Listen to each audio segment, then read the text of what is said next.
Hello everyone, this is Emma.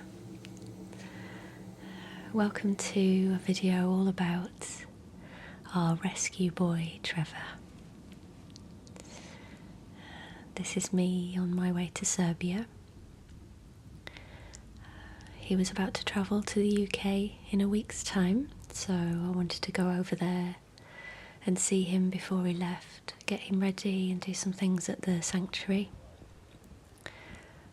This is me arriving at Nikola Tesla Airport in Belgrade, and this is where I wait for Dushko, the sanctuary manager, to pick me up. And here we are arriving. It's a beautiful day, gorgeous hot day in October, and there's Trevor. I'm going to point to him now there. He's covered in hair, long wiry hair. Look how soft he is.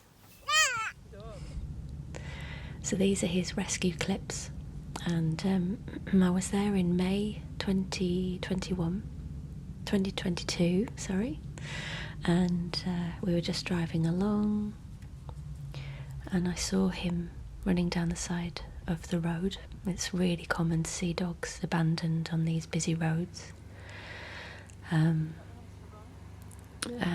he was really close to the edge, and it worries me that they get run over, because they often do.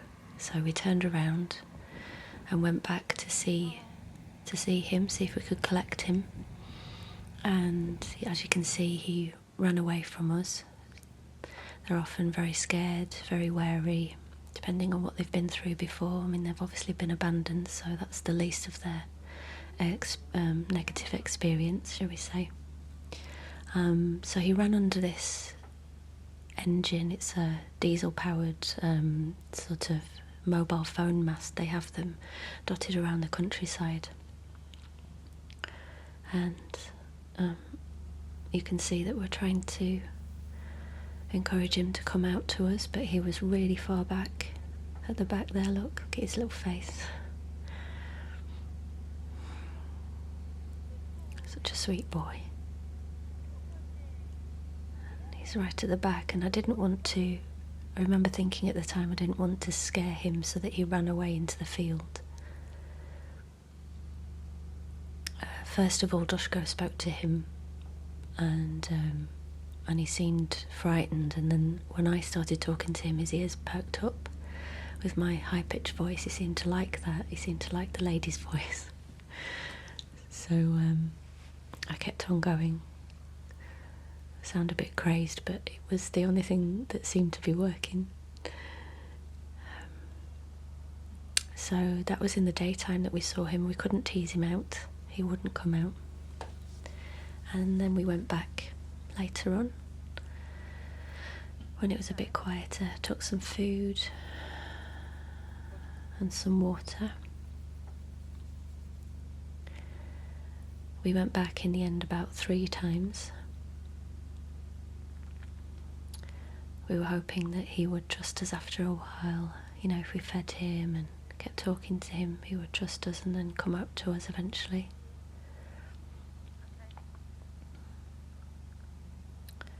So Dushko was throwing food to him, like that. And he came over to get it and then go back to his little spot at the back. There he is again. They're just so frightened, and they want to trust you, but they don't know if they can, you know. It's so upsetting to see, and there are so many of them there you wouldn't believe. Just litters of puppies left everywhere, and you know, if we were on a dog walk and we saw, in the UK, and we saw a dog just wandering around, the whole area would know about it within minutes, you know. Whose is this dog, you know, looking for the owner, but they're just everywhere. And it should be a surprise, but it's not. It's a surprise over here, but it's not over there. They just allow their dogs to reproduce and then just dump the puppies.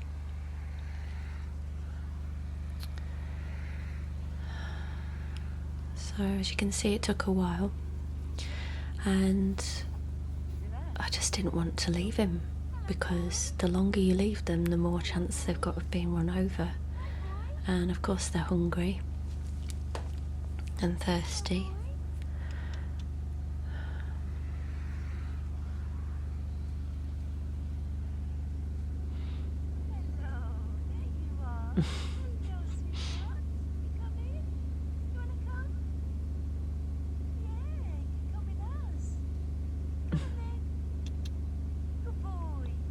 You can see from his body language, he does want to come, doesn't he? And he looked over to the other side. Look, he's thinking about running, and I was so scared he'd run into the road.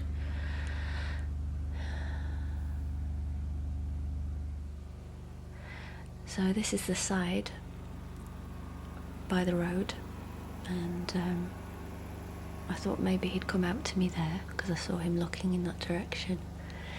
So I looked and I saw him there, and in the end I just couldn't take it anymore, so I put my body underneath.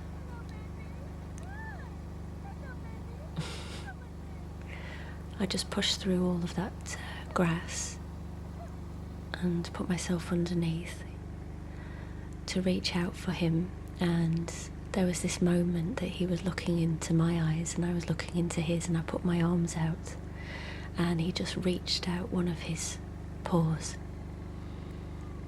to me, and I took that as a yes from him, and then just grabbed him and pulled him out, because I thought, I can't go to bed knowing that he's here, I'll just stay awake all night. And there we are, pulled him out. He was filthy, absolutely covered in ticks. You can't see that from the video, but to stroke him, it was just bump, bump, bump, bump. Really big ticks, the size of beans. And at the time, we only had that little car. There was no boot, no carrier, nothing. So I just put him on my knee, but we were just around the corner anyway. It was like 2 streets away from the sanctuary. So we just turned a corner and we were home anyway. He was so happy to be found. Look at his little face. So happy. And we got the ticks off him, obviously, took him to the vets and got him sorted out. Luckily he was clear of any disease, and those pictures are of the months afterwards. Okay, so here we are on my latest trip just before he travelled. So this is October 2023, and the day after I arrived, we took him to the grooming parlour in Belgrade to get him bathed and stripped, cleaned up. This is the grooming parlour, and the lady who runs the place didn't want us to be in there the whole time that it was happening. You usually drop the dogs off and then pick them up afterwards, so we dropped him off in there, as you can see, and then told her what we wanted. I asked for his bathing, ears cleaned, nails clipped. I asked her to hand strip him. There's a little tick on his eye there, can you see? They're all treated every month, and they're treated for heartworm prevention as well, because heartworm's quite big out there. So they have a heartworm prevention tablet, and they have flea and tick treatment. So the lady in the salon very kindly agreed to film his spa treatment, seeing as we weren't going to be in there, and she did an amazing job. Look at his face. He's never experienced this before.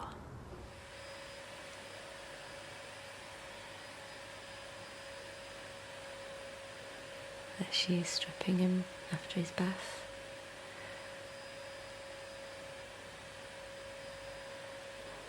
He must have been thinking, what on earth is going on? I've never experienced this before. So he'd been through a winter and had his full coat on for the winter.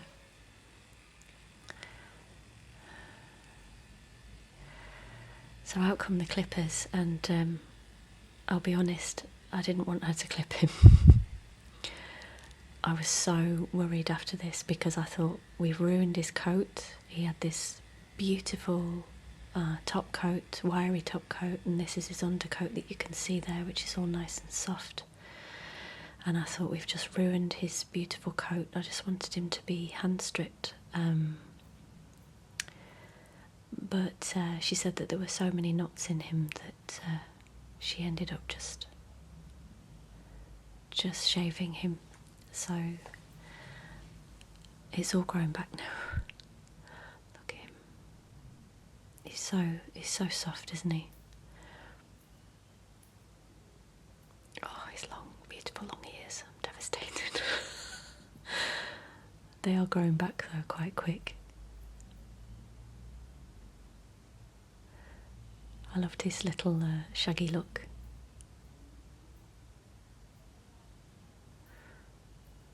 But he did enjoy his pamper session there.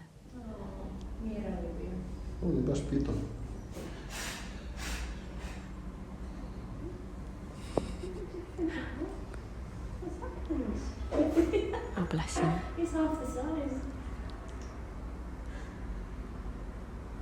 He is half the size.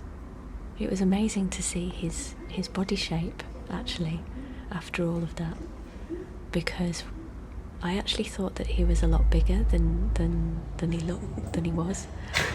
He's very slim, but he looked really big because of all his hair. So here we are saying goodbye to him, or I am saying goodbye to him, and you can see the other dogs there. This is just one of the packs. There's another pack further out the back in the huge enclosure. Trevor was part of the outside pack, and you can see Rocky there, and Shucky, and Buster, and Maya, and Rusty. We've got lots of dogs there. So that was me saying goodbye to him, and here he is getting on his transport. Okay, so he was picked up on the Tuesday morning at 6:30, and then they drive through Serbia, get through the border into Croatia, and then through the Croatian border into Slovenia, then Austria, Germany, France, and then from France drive all the way through France, from there on the ferry to Dover, and then they have 48 hours in the quarantine kennels, which is where we are now, and this is in Dover. So Nam and I drove down first thing in the morning. This is about 7:30 on the Saturday morning, so it's a long old journey for them, and here he is realising it's me. And that was such an amazing feeling, because he's been on the coach all that time, wondering what's happening to him, wondering if he's been abandoned again, or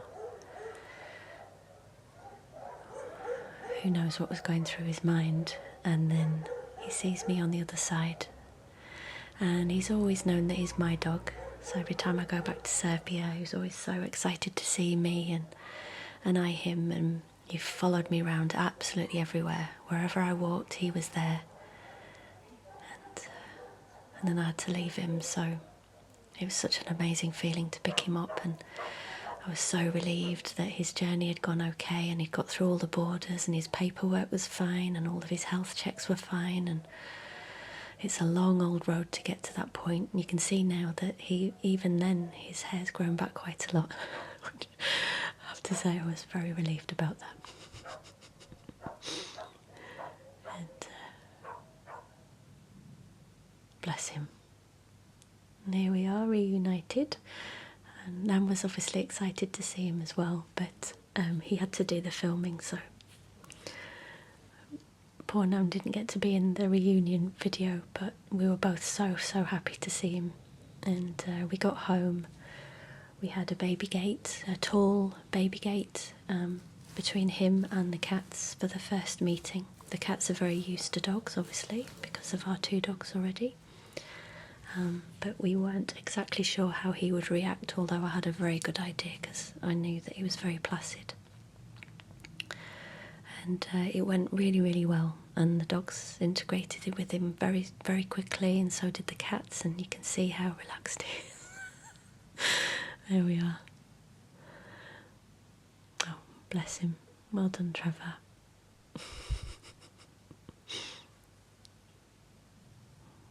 Thank you for watching. I hope you enjoyed that.